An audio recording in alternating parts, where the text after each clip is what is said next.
Assalamualaikum warahmatullahi wabarakatuh. Anak-anak peserta didik Ibu kelas 8 yang soleh dan soleha. Apa kabar semua?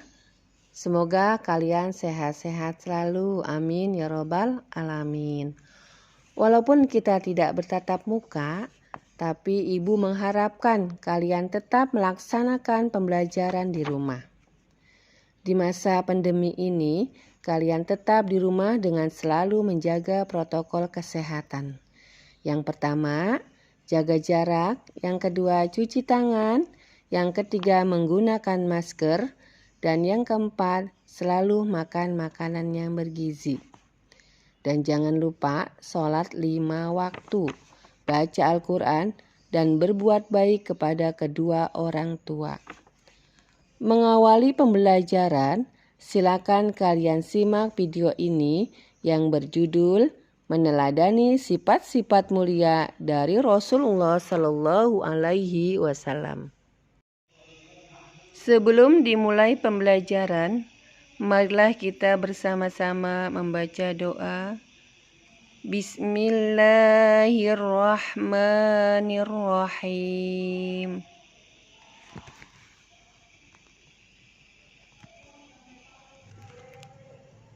Raditu billahi rabba wa bil islami dina wa bi muhammadin nabiyya wa rasula rabbi zidni ilma warzuqni fahma bi rahmatika ya arhamar rahimin.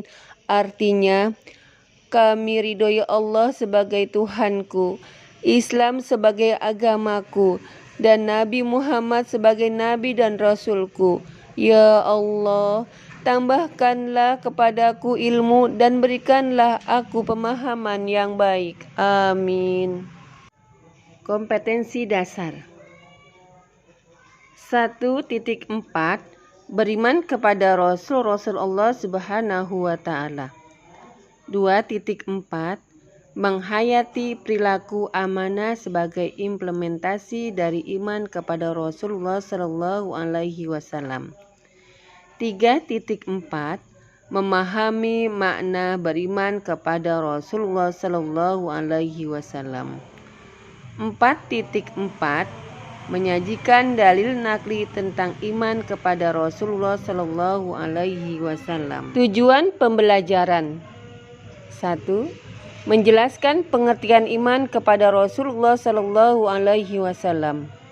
Kedua, menunjukkan dalil nakli tentang beriman kepada Rasulullah Shallallahu Alaihi Wasallam. Ketiga, menjelaskan tugas para Rasulullah Shallallahu Alaihi Wasallam. Keempat, menyebutkan macam-macam sifat wajib Rasulullah Shallallahu Alaihi Wasallam. Kelima, menunjukkan hikmah beriman kepada Rasulullah Shallallahu Alaihi Wasallam. Kita mulai belajarnya yuk.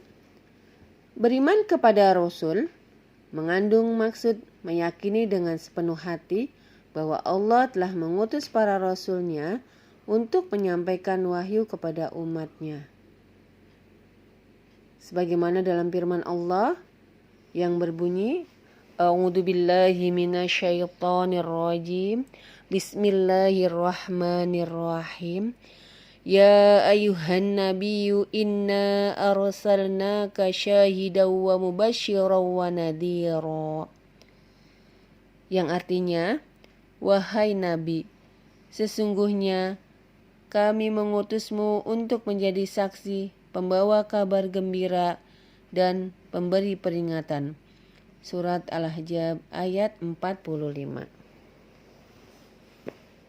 Kita tidak hanya diperintahkan untuk mengimani Nabi Muhammad SAW, tetapi juga harus meyakini seluruh utusan Allah sepanjang zaman yang jumlahnya ada 25 Rasul. Tugas Rasul. Para Rasul memiliki tugas yang diamanatkan Allah kepada mereka. Mereka merupakan manusia terpilih yang sengaja diutus oleh Allah untuk memperbaiki keadaan kaumnya. Adapun secara rinci, tugas dari para rasul sebagai berikut. Yang pertama, sebagai pembawa ajaran tauhid yang benar, yakni mengesahkan Allah dan meluruskan kembali ajaran tauhid yang sesat di kalangan kaumnya. Yang kedua, sebagai pembawa kabar gembira bahwa hamba-hamba Allah yang taat kelak akan mendapatkan balasan kebaikan di surga. Yang ketiga, sebagai pemberi peringatan bahwa manusia yang ingkar berbuat kejahatan, maksiat, dan menganiaya akan mendapatkan balasan di neraka. Keempat, membina kehidupan manusia agar menerapkan akhlak yang mulia. Sifat wajib Rasul ada 4, yaitu sidik, amanah, tablik, patonah.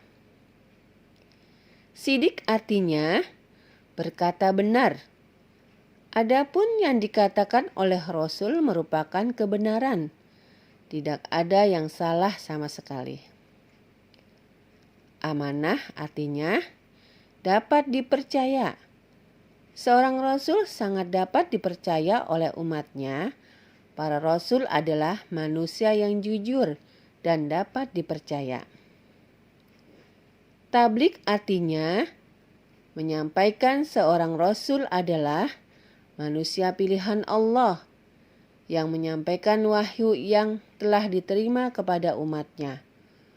Wahyu dari Allah tersebut disampaikan oleh para Rasul apa adanya, tidak ditambah maupun dikurangi sedikit pun.